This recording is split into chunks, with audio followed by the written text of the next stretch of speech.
إذا مرة أخرى إلى الأمام تلعب رونالدو في الجهة اليسرى يلعبها انطلاقا من كارفاخال إلى الأمام تلعب ومحاولة سريعة من نصري بيل يلعبها عرضية إذن ومحاولة جول جول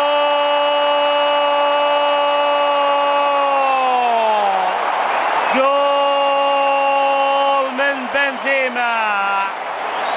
الجول الأول يأتي من كريم بنزيما ونهاية رائعة، نهاية جيدة.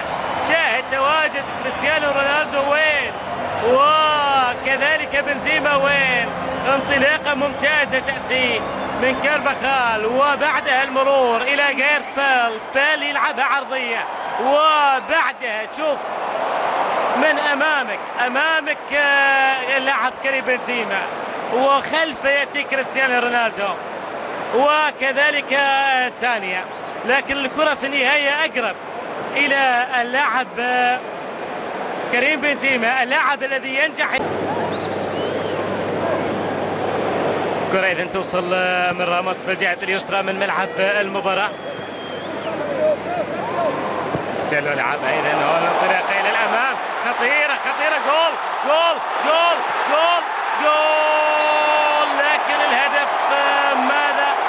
الهدف يأتي نعم جول ثاني هالمرة من كريستيانو رونالدو. الدول يسجل الجول الثاني بعد أن وظن حارس المرمى كذلك بأنها تسلل. شاهد وتابع الكرة الماضية، لعبة ذكية ممتازة جميلة. التصدي الأول من هارد، الثاني بعد أن هزت الشباك أو ما هزت الشباك بمعنى أدق لكن عبرت خط المرمى تتحول إلى هدف إذن ثاني في هذه المباراة. شاهد الهدف الثاني، إذا النتيجة غير متوقعة في الدقائق الأولى لعمر هذه المباراة في شوطها الأول. وكريستيانو رونالدو 31 مارس من هذه السنة الكلام عن انتقال اللاعب داريلا وتم ذلك بالفعل بعدها.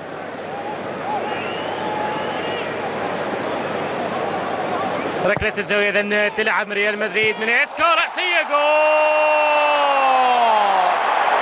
بيبي يسجل الثالث، جول ثالث بالراس هذه المرة. 3-0 بركلة زاوية هذه المرة. الجول الثالث لصالح ريال مدريد، 3 لاعبين مختلفين. إسكو في البداية نفذ ركلة الزاوية والرأسية بعد ذلك من خلالها يأتي الهدف الثالث على يسار حارس المرمى. شاهد من جديد الرأسية الماضية على يسار حارس المرمى من خلالها الهدف الثالث قد أتى. ثلاثية بيضاء إذا لصالح ريال مدريد، تعني الكثير حقيقة. هنا محاولة إذن تلعب من توريه في الجهة اليسرى من ملعب المباراة. كرة إذن الأمام تلعب ومحاولة سريعة كذلك بالنسبة لستيرلينج وفي لمسة يد على راموس.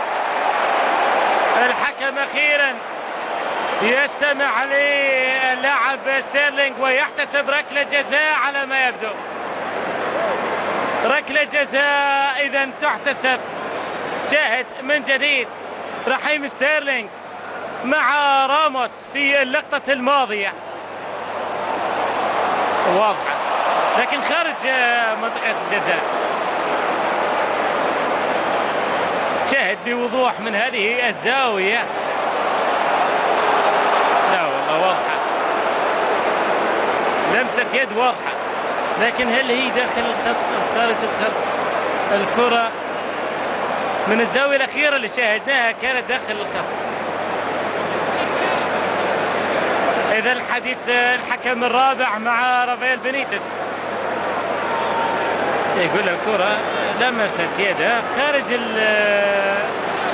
الصندوق، لكن الآن ركلة جزاء في الوقت إذا بدل الضايع الذي انتهى.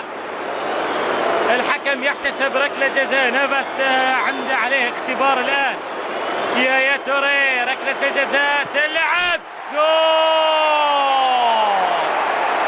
جول أول لصالح المان سيتي، جول أمل، جول يعطيهم التفكير في الشوط الثاني.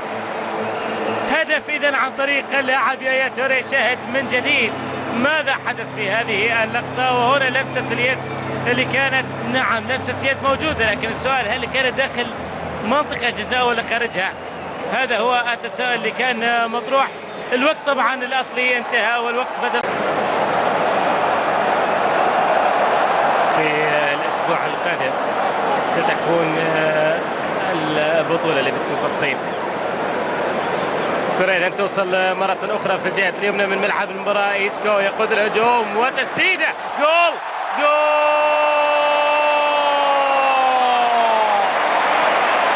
جول رابع لصالح ريال مدريد. الرابع يسجل لريال مدريد. شاهد الكرة من البداية كانت رمية تماس، لاحظ المرور من إيسكو ونقله للكرة بعد ذلك، والاستئناف يأتي ويأتي الهدف من جانب اللاعبي تشيرشيف في اللقطة الماضية، من خلالها يأتي هدف المباراة الرابع. 4 أهداف إذن، ودينيس تشيرشيف ينجح من تسجيل الهدف الرابع.